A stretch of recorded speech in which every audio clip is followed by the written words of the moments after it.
Hello students, आज हम करेंगे न्यूट्रिशन इन प्लांट्स क्लास 7 का फर्स्ट चैप्टर एनसीईआरटी बुक। इसमें आप पढ़ोगे कि क्लास 6 में आपने पढ़ा हुआ है कि फूड जो है that is very essential for the living organisms, यानी कि जीवन जीने के लिए तो खाना बहुत ही ज़रूरी है।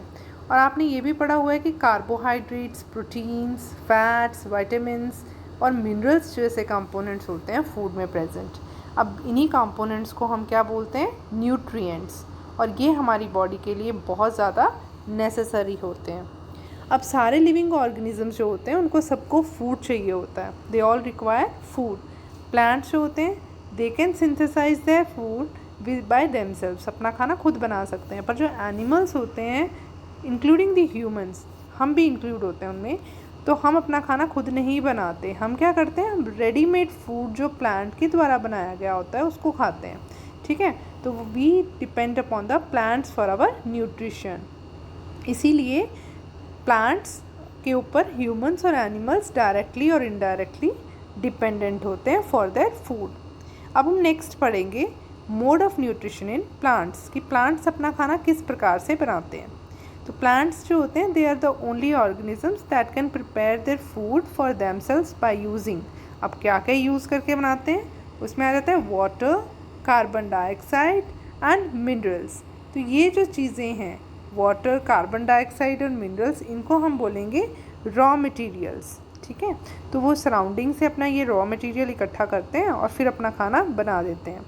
न्यूट्रिएंट्स जो होते हैं वो लिविंग ऑर्गेनिजम्स के लिए क्यों ज़रूरी हैं? क्योंकि ये हेल्प करते हैं to grow, to repair, to build their bodies. ठीक है, और moreover they provide energy to the body, ताकि वो अपनी लाइफ प्रोसेसेस को कंप्लीट कर सकें या कैरी कर सकें। तो न्यूट्रिएंट्स इसलिए बॉडी में बहुत ज़्यादा इंपॉर्टेंट होते हैं, चाहे वो प्लांट्स हैं चाहे वो एनिमल्स हैं। सब ने ग्रोथ करनी है, सब ने अपनी बॉडी को बिल्डअप करना है, तो सभी के लिए न्यूट्रिएंट्स जो हैं बहुत इसेंशियल हैं। इसके बाद नेक्स्ट आता है कि nutrition is the mode of taking food by an organism. तो न्यूट्रिशन क्या है? कि एक तरीका है कि किस तरह से खाना जो है वो ऑर्गेनिज्म ले रहा है। ठीक है, और उसको किस तरह से अपनी बॉडी में यूटिलाइज कर रहा है। This is called nutrition. अब मोड ऑफ न्यूट्रिशन जो होता है वो किस तरह का है? तो ऑटोट्रॉफिक और हेटेरोट्रॉफिक दो मोड्स हैं। जिसमें हम पौधों की बात करें तो पौधे क्योंकि अपना खाना खुद बना सकते हैं सिंपलर सब्सटेंसेस से, तो उनको हम ऑटोट्रॉफ्स बोलते हैं। और इस तरह की न्यूट्रिशन को हम ऑटोट्रॉफिक न्यूट्रिशन बोलते हैं। क्योंकि ऑटो का मतलब होता है सेल्फ, ट्रोफोस मतलब होता है नरिशमेंट। ठीक है, तो अपना खाना खुद बनाना, सेल्फ मेड, तो उसे हम बोलेंगे ऑटोट्रॉफिक मोड ऑफ न्यूट्रिशन।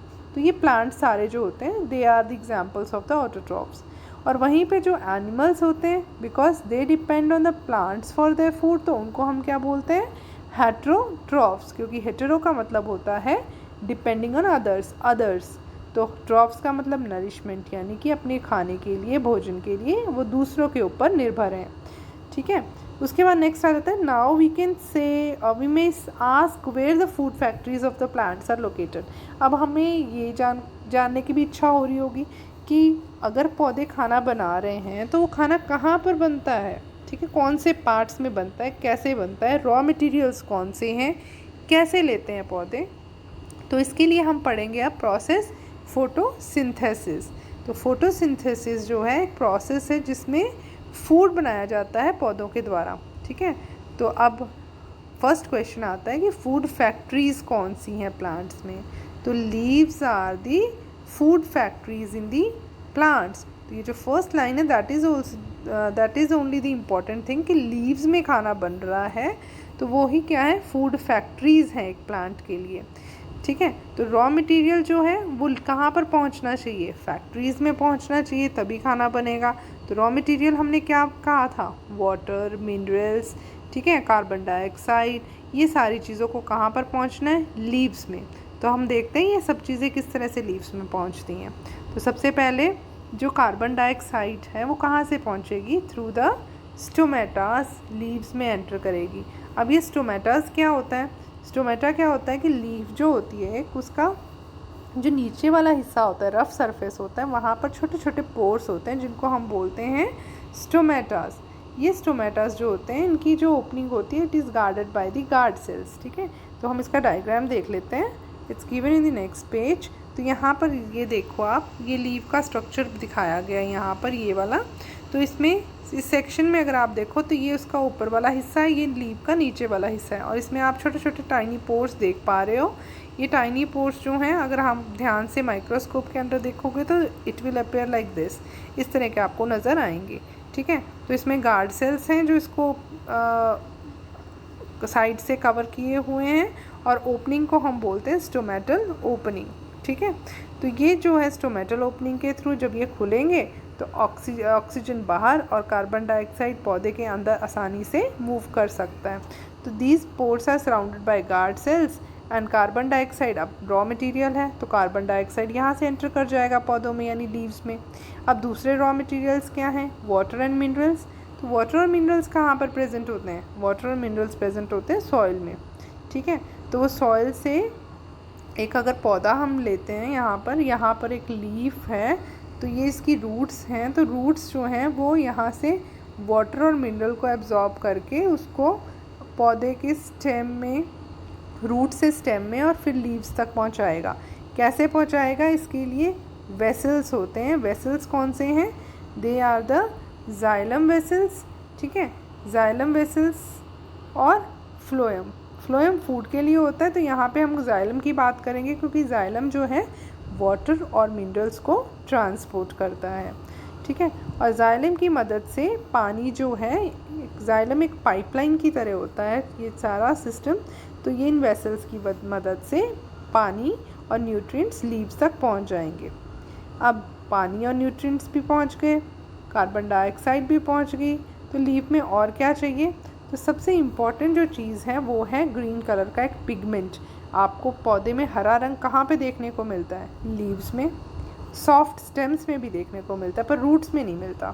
तो वहीं पर जहाँ पर हरा रंग मौजूद होता है वहीं पर फोटोसिंथेसिस की प्रक्रिया या प्रोसेस होती है। तो यहाँ पर ग्रीन पिगमेंट जो है उसका नाम है क्लोरोफिल, और क्लोरोफिल ही ऐसा पिगमेंट है जो हेल्प करता है फोटोसिंथेसिस में। तो वो क्या करेगा?